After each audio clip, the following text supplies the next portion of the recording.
आज हम पढ़ेंगे क्षितिज के गद्य खंड का फर्स्ट चैप्टर और आपके बुक का 10th चैप्टर नेताजी का चश्मा, जिसके जो राइटर है वो स्वयं प्रकाश जी हैं। और स्वयं प्रकाश जी के बारे में हम लोग इसके पहले वाली क्लास में थोड़ा बहुत पढ़े भी थे कि वो एक मैकेनिकल इंजीनियर है, लेकिन उसके बावजूद भी क्या थे, उनका हिंदी साहित्य में काफ़ी इंटरेस्ट रहता है, जिसके कारण से वो बहुत सारी रचनाएं भी लिखी। और उनकी जो रचनाएं थी वो वर्ग शोषण के विरुद्ध और देशभक्ति को रिलेट करके होती थी। ठीक है, और इसी देशभक्ति को रिलेट करके उनकी ये जो रचना है नेताजी का चश्मा, इसमें भी उन्होंने यही चीज़ बताया है, एक देशभक्ति का संदेश दिया और ये चीज़ बताया है कि जो देशभक्ति होती है वो किसी विशेष भूभाग से प्रेम करना नहीं होता है, बल्कि देश में निवास करने वाले सभी नागरिकों, नदियों, पेड़ों, पहाड़ों, पशु मतलब वनस्पतियों, सभी से प्रेम करना होता है। और लेखक ने इस कहानी में एक चश्मे वाले कैप्टन का जिक्र किया है और ये चीज़ बताया है कि ये एक साधारण व्यक्ति भी क्या है, अगर वो देशभक्तों का सम्मान करे या देश हित में काम कर रहा है या देश के प्रति अपनी भावना को दिखा रहा है, तो वो भी एक देशभक्त कहलाएगा। तो यहाँ पर वो उसी कैप्टन के बारे में बता रहे हैं और नेताजी के बारे में बता रहे हैं कि नेताजी सुभाष चंद्र बोस, जिनका नेताजी का नाम लेते जैसे हम नेताजी का नाम लेते हैं तो उनका पूरा व्यक्तित्व हमारे सामने आ जाता था कि सर पे टोपी, आंखों में चश्मा, वर्दी और उनके नारे, दिल्ली चलो, तुम मुझे खून दो, मैं तुम्हें आज़ादी दूंगा, इस तरह की चीज़ें सारी हमारे दिमाग में आती जाती हैं। तो उन्हीं को संबंधित करके इस कहानी को लिखा गया है। इस कहानी में बताया गया है कि जो नेताजी सुभाष चंद्र बोस की जो मूर्ति है वो कस्बे के चौराहे पर है और मूर्ति जो है वो काफ़ी सुंदर है, 2 फुट की है, देखने में भी सुंदर है, वर्दी भी पहनी है, लेकिन कहीं ना कहीं उसमें एक कमी है और वो कमी ये रहती है कि उस मूर्ति पर जो चश्मा है वो रियल का होता है। ठीक है, वो संगमरमर का नहीं होता है। और जब हवलदार साहब क्या करते हैं, हर 15वें दिन कंपनी के काम से उस कस्बे से गुजरते थे, तो वहाँ पर जब वो उस चश्मे को देखते थे, ठीक है, तो उनके मन में एक क्वेश्चन होता था कि आखिर ये क्यों है। ठीक है, यानी कि हवलदार साहब ने जब मूर्ति को पहली बार देखा तो उन्हें ऐसा लगा कि इसी नगर पालिका के किसी एक उत्साही अधिकारी ने क्या किया, बहुत जल्दबाजी में लगवाया होगा, या हो सकता है कि मूर्ति को बनाने में काफ़ी समय या पत्र व्यवहार आदि लग गया होगा और बाद में इसीलिए मूर्ति में इतनी कमी है। और बाद में क्या, एक कस्बे के इकलौते हाई स्कूल के ड्राइंग मास्टर को ये कार्य सौंप दिया गया होगा और वो भी ड्राइंग मास्टर क्या करता है, महीने दिन में पूरा कार्य मतलब पूरा मूर्ति बनाकर दे देने का एक वादा कर लेता है। इसी कारण से हो सकता है, बहुत सारी रीजंस हो सकते हैं जिसके कारण से मूर्ति में थोड़ी बहुत कमी हो गई होगी। तो इस यहाँ पर वो पूरी कहानी जो है वो नेताजी के चश्मे को रिलेट करके लिखी गई है। अब यहाँ पर वो यही चीज़ देखते हैं कि जो चश्मा है वो क्या है, वो मूर्ति संगमरमर की है लेकिन चश्मा रियल का है। और जब भी वो उस कस्बे से गुजरते हैं वो हर बार यही चीज़ देखते हैं कि चश्मा क्या है, हमेशा चेंज होता जा रहा है। ठीक है, यानी कि कभी उसमें मतलब हमेशा उसमें अंतर दिखाई दे रहा है, कभी उसमें किसी तरह का चश्मा, कभी किसी तरह का, कभी चकोर का, कभी गोल का, कभी किसी पतले तार का चश्मा, अलग अलग तरह का चश्मा क्या हो रहा है उसमें उनकी मूर्ति पर लगा रहा है। तो उनके मन में एक कौतूहल उठती है कि आखिर ऐसा क्यों हो रहा है। और तब वो उस पान वाले से पूछ लेते हैं कि ये जो चश्मा है वो कौन है, मतलब कौन चेंज कर रहा है। क्योंकि उनके जब बार बार वो किसी भी चीज़ के अंदर जब हम बार बार चेंजेस देखेंगे तो ऑब्वियस सी बात है, हमारे अंदर एक क्वेश्चन उठेगा कि आखिर उस चेंज होने का रीज़न क्या है। ठीक है, तो हवलदार साहब भी यही चीज़ रहता है कि जब वो बार बार देखते हैं उस मूर्ति पर अलग अलग तरह का चश्मा, तो वो यही पूछते हैं कि आखिर वो चश्मा चेंज कौन करता है। तो वो जो जो पान वाला रहता है वो यही कहता है कि कैप्टन चश्मे वाला क्या करता है, उस चश्मे को चेंज करने का कार्य करता है। ठीक है, तो उनके समझ में कुछ बात नहीं आती है कि ये कैप्टन कौन है, क्या कोई भूतपूर्व सैनिक है या नेताजी के साथ आज़ाद हिंद फौज का सिपाही है। तो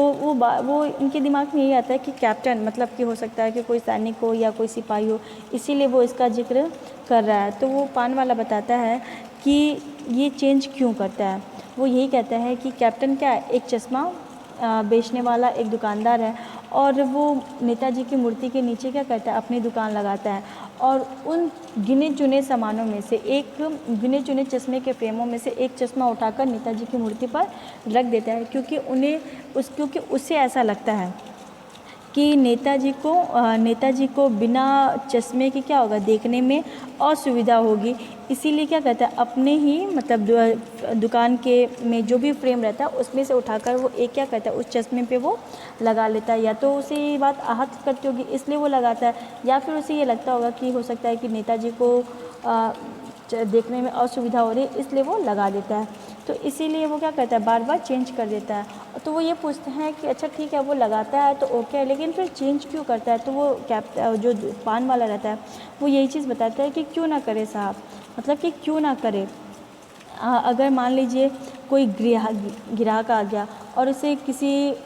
उसी तरह का चश्मा चाहिए तो कैप्टन किधर से लाएगा, यानी कि जो उनकी आंखों पे जो चश्मा लगा है, अगर किसी ग्राहक को वही डिमांड करेगा कि मुझे नहीं वैसा ही फ्रेम चाहिए और उसके पास उसका दूसरा जोड़ा ना हो तो वो किधर से लाएगा। तो इसीलिए क्या करता है, वो उस चश्मे को फ्रेम को उठाकर दे देता है ग्राहक को और फिर से नेताजी के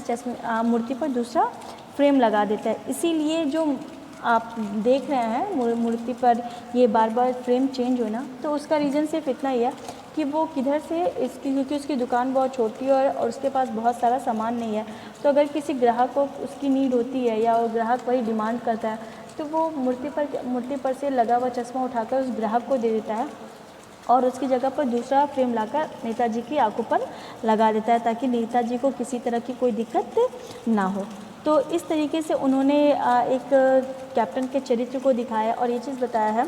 कि एक साधारण व्यक्ति भी क्या कर सकता है, अगर वो देश हित में कार्य कर रहा है या देशभक्ति कर रहा है या देशभक्तों का भी सम्मान कर रहा है तो वो भी एक देशभक्त कहलाएगा।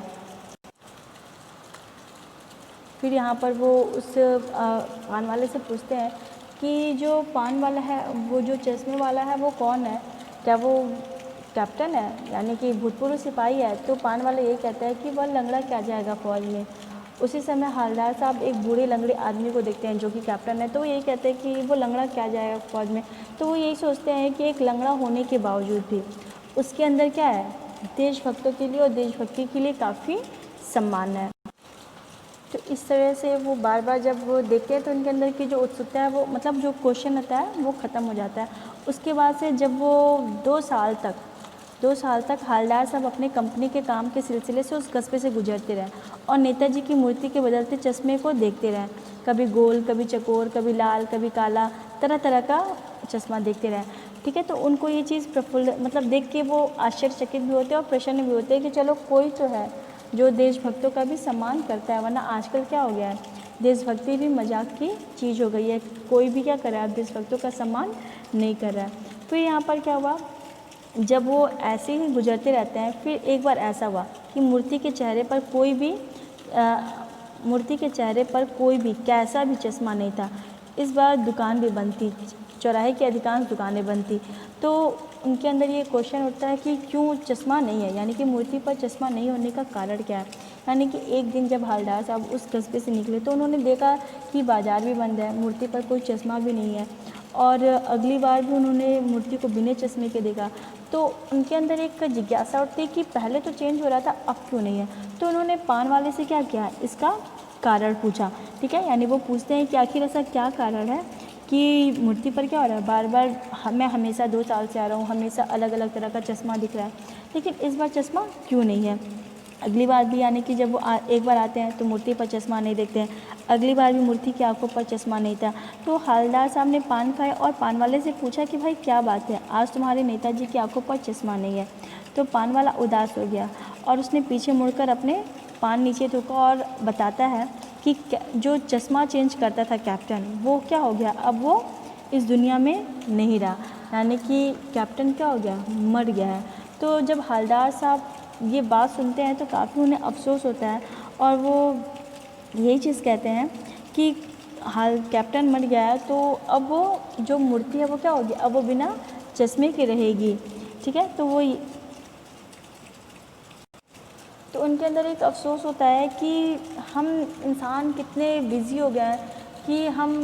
मतलब सिर्फ अपने बारे में ही सोच रहे हैं। आज अगर हम स्वतंत्र होकर जीवन जी रहे हैं तो हम ये नहीं देख रहे हैं कि उसके पीछे किन लोगों का योगदान है, सिर्फ अपने मज़े में ही जी रहे हैं। तो जब वो देखते हैं कि मूर्ति पर चश्मा नहीं है और पान वाले से उसका रीज़न पूछते हैं और पान वाला यही बताता है कि जो कैप्टन था वो मर गया है। यानी कि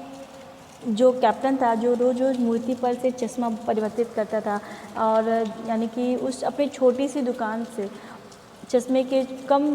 फ्रेमों में से भी एक फ्रेम उठाकर नेताजी की आंखों पर लगा देता है ताकि नेताजी की मूर्ति अच्छी लगे और नेताजी को देखने में कोई असुविधा ना हो। लेकिन आज वो मर गया है तो आज कोई भी ऐसा नहीं है, इस कस्बे में रहने वाला कोई भी नागरिक ऐसा नहीं है जो मूर्ति पर चश्मा लगा सके। तो उनके दिमाग में यही सारी चीज़ें चलती रहती हैं और वो चुपचाप क्या करते हैं, वो कुछ पल वहीं रुकते हैं, चुपचाप खड़े रहते हैं, फिर पान के पैसे देकर वो चुपचाप जीप से अपने रवाना हो जाते हैं। तो उनके दिमाग में ये रहता है कि हे मतलब क्या होगा, ठीक है। वो बार बार सोचते हैं कि क्या होगा उस कौम का जो अपने देश की खातिर घर गृहस्थी जीवन ज़िंदगी सब कुछ होम कर देने वालों पर भी हंसती है और अपने बिकने का मौके ढूंढती है, ठीक है। यानी कि वो यही सोचते हैं कि क्या होगा उस कौम का, क्या होगा उस समाज का, उस देश का, क्या होगा उस कौम का जो अपनी घर गृहस्थी जीवन ज़िंदगी सब कुछ होम कर देने वालों पर भी हंसती है। यानी कि हम लोगों का क्या होगा कि हम लोग जो देशभक्त हैं उन लोगों पर भी हम मजाक कर रहे हैं, उन लोगों का भी हम मजाक उड़ा रहे हैं। यानी कि वो लोग जिन्होंने अपने परिवार को अपना परिवार नहीं समझा, अपनी ज़िंदगी को अपनी ज़िंदगी नहीं समझा और अपने जिम्मेदारियों को मतलब देश के हित में लगा दिया और ये अपनी ये जिम्मेदारी समझी कि देश को स्वतंत्र कराना है और उन्होंने अपने जीवन का त्याग कर दिया देश को स्वतंत्र कराने में और उसके बावजूद भी हम उन्हें वो सम्मान नहीं दे पा रहे हैं। आज अगर हम एक स्वतंत्र जीवन जी रहे हैं तो उसके पीछे वही लोग हैं, लेकिन उसके बावजूद भी हम उन्हें वो महत्व नहीं दे पा रहे हैं, तो क्या होगा हमारा, ठीक है। वो यही कहते हैं कि और अपने बिकने के लिए मौके ढूंढती है। यानी कि हम ये चीज़ भूल जाते हैं कि आज हम जो अंग्रेज़ी सभ्यता अपना रहे हैं, इसी अंग्रेज़ी सभ्यता को दूर करने के लिए बहुत सारे देश के स्वतंत्रता सेनानियों ने क्या किया था, अपने प्राणों की बलि दे दी थी, अपने जीवन का त्याग कर दिया था, अपने परिवार का त्याग कर दिया था, अंग्रेज़ों से लड़ के उन्हें इस देश से दूर किया था और देश को स्वतंत्र कराया था। और फिर हम क्या कर रहे हैं, अंग्रेज़ी सभ्यता को अपना रहे हैं और फिर से एक तरह से अपने आप को फिर से गुलाम करने का प्रयास कर रहे हैं। हमारा जो लाइफ स्टाइल है वो पूरी तरह से क्या हो गया, पाश्चात्य सभ्यता से, पाश्चात्य मतलब जो होता है वो अंग्रेज़ी सभ्यता होती है, ठीक है। तो पूरी तरीके से क्या हो गया, हम अंग्रेज़ी सभ्यता को अपना रहे हैं। फिर चाहे वो हमारे कपड़ों के पहनने के तौर तरीके हो, खाने के तरीके हो, बोलने के तरीके हो, हर चीज़ में हम क्या कर रहे हैं, पाश्चात्य सभ्यता को यानी कि अंग्रेज़ी सभ्यता को अपना रहे हैं और अपने आप को खुद ही बिकवा रहे हैं। यानी कि खुद ही कह रहे हैं कि आओ फिर से तुम हमारे ऊपर राज करो। यानी कि पहले के टाइम में तो वो हमारे ऊपर अत्याचार करके राज करते थे, लेकिन और हमें कष्ट पहुंचाते थे, हमें मारते थे, पीटते थे, लेकिन अब क्या है, वो हमारे दिमाग पे राज करते हैं, ठीक है। पहले वो हमारे ऊपर, हमारे शरीर पर उनका राज होता था, यानी कि हमारे ऊपर अत्याचार करते थे, हमारा शोषण करते थे, इस तरीके से भारतीयों का वो शोषण करते थे, इस तरीके से वो राज करते थे। लेकिन अब क्या है, अब वो भारतीयों के दिमाग पर राज करते हैं। यानी कि जो पूरी भारतीय जनता है वो कहीं ना कहीं अपने हिंदू धर्म को छोड़कर या अपनी हिंदू सभ्यता को छोड़कर, भारतीय सभ्यता को छोड़कर अंग्रेज़ी सभ्यता को पूरी तरह से अपना लिया। अपने बोलने के तौर तरीक़ों को परिवर्तित कर दिया, अपने पहनने के तौर तरीके को परिवर्तित कर दिया, अपने पूरे जीवन शैली को उन्होंने क्या किया, पाश्चात्य सभ्यता के हिसाब से ढाल लिया है। तो क्या होगा उस समाज का जो हम उन देशभक्तों का भी एक तो हम अंग्रेज़ों के दिमागी रूप से गुलाम होते जा रहे हैं और उसके बावजूद भी हम उन देशभक्तों का सम्मान नहीं कर रहे हैं जो अपने जीवन का पूरी तरीके से त्याग कर दिए। और इस तरह से वो बेचारे दुखी हो गए और 15 दिन बाद फिर जब उस कस्बे से गुजरे तो सबसे पहले उनके दिमाग में आया कि कस्बे में घुसने से पहले ही उनके अंदर ये ख्याल आया कि अब वो क्या करेंगे, अब वो जो उनके दिमाग में ये ख्याल आता है कि अब अगर वो उस कस्बे से गुजरेंगे तो यही देखेंगे कि कस्बे के हृदय स्थली यानी कि चौराहे पर जो सुभाष की प्रतिमा तो अवश्य प्रतिष्ठापित होगी, लेकिन सुभाष की आंखों पर चश्मा नहीं होगा। क्यों? क्योंकि मास्टर बनाना भूल गया था और कैप्टन मर गया था। तो इसलिए वो सोचते हैं कि अब मैं क्या करूँगा, वहाँ पर नहीं रुकूँगा, पान भी नहीं खाऊँगा, मूर्ति की तरफ देखूँगा भी नहीं और सीधे निकल जाऊँगा। और ड्राइवर से भी यही कहा, ड्राइवर से भी चौराहे पर रुकने के लिए नहीं कहा और ये कहा कि आज बहुत काम है, आज हम क्या करें, चुपचाप निकल देते हैं। लेकिन इंसान क्या होता है, आदत से मजबूर होता है। अगर हम बार बार किसी रास्ते से गुजर रहे हैं और अगर हम एक बार उस तरफ देख रहे हैं तो हम जितनी बार गुजरेंगे हम उतनी बार उस तरफ देखेंगे, क्योंकि हमारी वो आदत में शामिल हो गया है। तो यहाँ पर भी वो यही चीज़, भले ही वो निश्चय कर लेते हैं कि जो चौराहे पर खड़ी मूर्ति है उस मूर्ति की तरफ मैं नहीं देखूंगा, लेकिन उसके क्यों नहीं देखूंगा, क्योंकि कैप्टन मर गया है और जो मास्टर है वो उस पर क्या बोलते हैं, चश्मा लगाना भूल गया है। ठीक है, इस वजह से वो चश्मा, जो मूर्ति है वो बिना चश्मे की होगी और जो उसे काफ़ी आहत करेगी, अच्छी भी नहीं लगेगी। तो इसीलिए वो क्या करते हैं, वो यही सोचते हैं कि मैं मूर्ति की, ना तो मैं चौराहे पे रुकूंगा, ना पान खाऊंगा और ना ही मूर्ति की तरफ देखूंगा। और ड्राइवर से भी वो यही बात कहते हैं कि हम सीधे निकल चलेंगे, लेकिन क्या, आदत से मजबूर, और आंखें चौराहा आते ही मूर्ति की तरफ उठ गए। सिंपल सी बात है कि हम इंसान क्या होते हैं, अगर एक बार किसी चीज़ की हमें आदत पड़ जाती है तो हम चाह कर भी उसे जल्दी छोड़ नहीं पाते। और क्या हालदार साहब की तो ये आदत हो गई थी कि वो चौराहे पे रुकते थे, पान खाते थे और मूर्ति को देखते थे, उसमें होने वाले चेंजेस को देखते थे और कैप्टन के बारे में और भी ज़्यादा जानना चाहते थे। तो आदत में उनकी शामिल हो गई थी और जब वो सोचते भी हैं लेकिन उसके बावजूद भी अपनी सोच को पूरा नहीं कर पाते और जैसे ही चौराहा आता है वैसे ही उनकी आंखें क्या होती हैं, वो मूर्ति की तरफ रुक जाती हैं और कुछ ऐसा देखते हैं जिसके कारण से उनकी चीखें निकल जाती हैं। ड्राइवर से वो पहले कहता है कि रुकना नहीं है, तो ड्राइवर स्पीड में रहता है, लेकिन ड्राइवर को क्या करते हैं, वो रोकने के लिए कहते हैं और ड्राइवर भी क्या करता है, रुकता है गाड़ी। और फिर वो क्या, जो जीप रुकते ना रुकते हालदार साहब जीप से कूदकर तेज कदमों से मूर्ति की तरफ लपके और ठीक सामने जाकर अटेंशन में खड़े हो गए। मूर्ति की आंखों पर सरकंडे क्या होता है, वो लकड़ी का, ठीक है, सरकंडे से बना छोटा चश्मा हुआ है, जैसे बच्चे बना लेते हैं। हालदार साहब भावुक थे, बस इतनी सी बात से उनकी आंखें भर गई। यानी कि जब वो ये चीज़ सोचते हैं कि अब मैं मूर्ति की तरफ नहीं देखूंगा क्योंकि मूर्ति क्या है, बिना चश्मे की होगी, तो इस बात से वो काफ़ी दुखी होते हैं और वो यही सोचते हैं कि मैं उस मूर्ति की तरफ नहीं देखूंगा। लेकिन आदत से मजबूर जब चौराहा आता है और उधर से गुजरते हैं तो अचानक से जब मूर्ति की तरफ देखते हैं तो उसमें वो चेंजेस पाते हैं और वो ड्राइवर को रोकने के लिए कहते हैं और वो ये मूर्ति के पास जाकर देखते हैं तो उस पर क्या है, लकड़ी का एक चश्मा, क्या है, लकड़ी का फ्रेम बनाकर वो चश्मा क्या कर दिया, फ्रेम को क्या नेताजी की आंखों पर लगा दिया जाता है, जैसा बच्चे बना लेते हैं। तो वो यही सोचते हैं कि देश के जो इस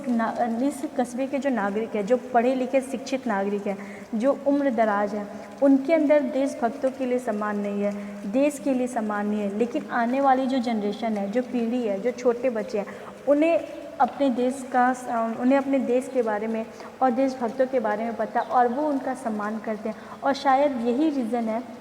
जिसकी वजह से देश के बड़े लोगों ने, उच्च वर्ग के लोगों ने या समझदार विद्वान लोगों ने उस मूर्ति पर चश्मा लगाने का कार्य नहीं किया, लेकिन छोटे बच्चों ने क्या किया,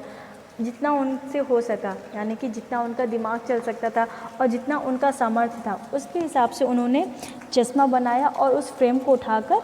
उस आँख पे लगा दिया। तो देश का ये जो युवा वर्ग है वो भले ही देश से प्रेम करे ना करे, लेकिन देश के आने वाली जो पीढ़ी है वो देश और देशभक्तों का सम्मान करिए। जब ये बात तो उनके दिमाग में आता है तो हालदार सब क्या होते हैं, भावुक होता है और इतनी सी बात से उनकी आंखें भर आती हैं कि आज हम देश का सम्मान नहीं कर रहे, देशभक्तों का सम्मान नहीं कर रहे, लेकिन उन छोटे बच्चों को पता है कि देश प्रेम क्या होता है या फिर देशभक्ति क्या होती है। हम पढ़े लिखे होकर भी क्या है, अनपढ़ है, और वो हमसे कम पढ़े लिखे और कम समझदार होने के बावजूद भी हमसे ज़्यादा उनके पास दिमाग है, हमसे ज़्यादा उनके अंदर भावनाएं हैं। और शायद यही कारण है कि जिस तरह से कैप्टन, जिसको मूर्ति जो है वो बिना चश्मे की अच्छी नहीं लगती थी और उस पर वो अपने दुकान से उठाकर एक फ्रेम लाकर लगा देता था, वैसे ही जो बच्चे हैं उनके अंदर भी देश प्रेम है और उन्हें भी वो मूर्ति जो है वो बिना चश्मे के नहीं अच्छी लगती थी। इसीलिए अपने सामर्थ्य के अनुसार क्या करते हैं, वो एक लकड़ी का बना हुआ चश्मा लगा देते। तो हालदार साहब भावुक होते हैं और यही चीज़ सोचते हैं कि अभी भी लोगों के अंदर देशभक्ति की भावना जो है वो पूरी तरह से ख़त्म नहीं हुई है। तो जो पूरी कहानी है वो नेताजी के चश्मे को लेकर लिखी गई है। ये स्टार्टिंग में बोले हैं कि कहानी का जो शीर्षक होता है वो कहानी का केंद्र बिंदु होता है। पूरी कहानी जो होती है वो इसी के इर्द गिर्द घूमती रहती है। और पूरी कहानी में आप देखेंगे कि जो नेताजी का चश्मा है, ना तो नेताजी के कार्यों के बारे में जिक्र किया गया है, नहीं ना ही नेताजी के व्यक्तित्व का जिक्र किया गया है, ठीक है, ना ही किसने बनाया उसका जिक्र किया गया है, कुछ किसी चीज़ का जिक्र नहीं किया गया, बस जिक्र किसका किया गया है, नेताजी का चश्मा, ठीक है। पहले चश्मा रहता नहीं है, फिर उस पर कैप्टन चश्मा लगाता है और जब हवलदार साहब देखते हैं तो बार बार उसका फ्रेम चेंज होता रहता है। तो पूरी कहानी में नेताजी के चश्मे का ही जिक्र हुआ है और ये चीज़ बताया गया है कि हमें क्या करना चाहिए, हमें आगे बढ़ना चाहिए, पाश्चात्य सभ्यता को अपनाना चाहिए, लेकिन उससे अपने ऊपर हावी नहीं होने देना चाहिए और पाश्चात्य सभ्यता के कारण से अपने अंदर के देश प्रेम को और देशभक्तों के प्रति सम्मान को कभी भी ख़त्म नहीं करना चाहिए।